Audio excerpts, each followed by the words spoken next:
Hi friend, आज Bihar special का तीसरा क्लास है। आज के क्लास में आपको बिहार की प्रमुख नदियों के बारे में जानकारी दी जाएगी। तो चलिए देखते हैं। प्रवाह तंत्र और उद्गम के आधार पर नदियों को दो भागों में बांटा गया है। पहला हिमालयी नदियाँ, दूसरा प्रायद्वीपीय या पठारी नदियाँ। अपवाह तंत्र क्या है, चलिए देखते हैं। अपवाह तंत्र एक ऐसा नदी तंत्र है जिसका निर्माण सतही जलधाराओं, नदियों, झीलों आदि के द्वारा ढाल का अनुसरण करते हुए किया जाता है, उसे अपवाह तंत्र कहते हैं। अब प्रवाह तंत्र के आधार पर नदियों को दो भागों में बांटा गया है। पहला हिमालयी नदियाँ, दूसरा प्रायद्वीपीय या पठारी नदियाँ। तो चलिए देखते हैं हिमालयी नदियाँ कौन कौन सी हैं। हिमालयी नदियाँ, ये नदियाँ हिमालय से निकलकर उत्तरी बिहार के मैदानी क्षेत्र में प्रवाहित होती हैं। ये उत्तरी मैदान में समानांतर एवं विसर्पाकार प्रवाह का निर्माण करती हैं। ये नदियाँ उत्तरी मैदान में प्रवाहित होने पर समानांतर और विसर्पाकार रूप में प्रवाह का निर्माण करती हैं। जो हिमालयी नदियाँ हैं, ये उत्तरी मैदान में समानांतर एवं विसर्पाकार रूप में आकर प्रवाहित होती हैं। ये नदियाँ अपना मार्ग बदलती हैं। ये नदियाँ जो हैं, हिमालयी नदियाँ जो हैं, वो पूर्व से पश्चिम की दिशा की ओर प्रवाहित हो रही हैं। इसके पूर्व से पश्चिम की दिशा की ओर प्रवाहित होने का मुख्य कारण पृथ्वी की घूर्णन गति है। इसके कारण पश्चिमी तट पर अपरदन की क्रिया तीव्र गति से हो रही है। कोसी नदी अपना मार्ग बदलने के लिए प्रसिद्ध है। चलिए अब हिमालयी नदियों में देखते हैं गंगा नदी। हिमालयी नदी में पहली नदी क्या है? गंगा नदी है।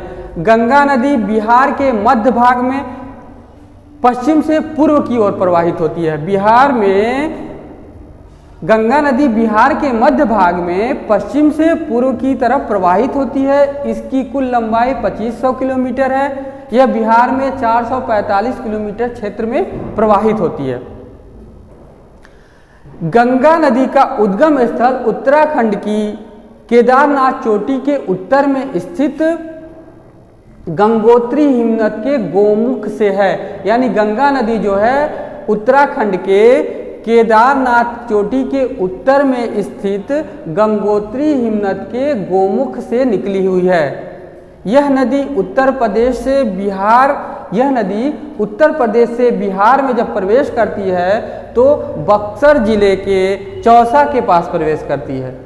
गंगा नदी जब उत्तर प्रदेश से बिहार में प्रवेश करती है तो यह बक्सर जिले के चौसा के पास से प्रवेश करती है।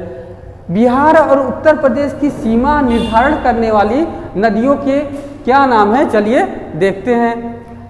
गंगा, गंडक, सरयू अर्थात घाघरा और कर्मनाशा, ये चार नदियां जो हैं उत्तर प्रदेश और बिहार की सीमा को निर्धारित करती हैं।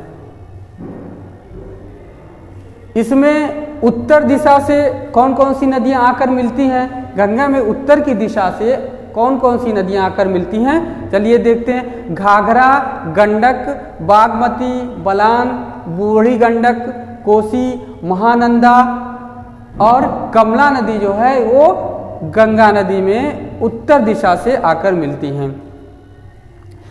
इस गंगा नदी में दक्षिण दिशा से यानी दाहिने तट से मिलने वाली नदियां कौन कौन है, चलिए देखते हैं। सोन, कर्मनाशा, पुनपुन, ब्यूल, ये आदि नदियां गंगा नदी में कहाँ से मिलती हैं? दक्षिण दिशा से जाकर मिलती हैं।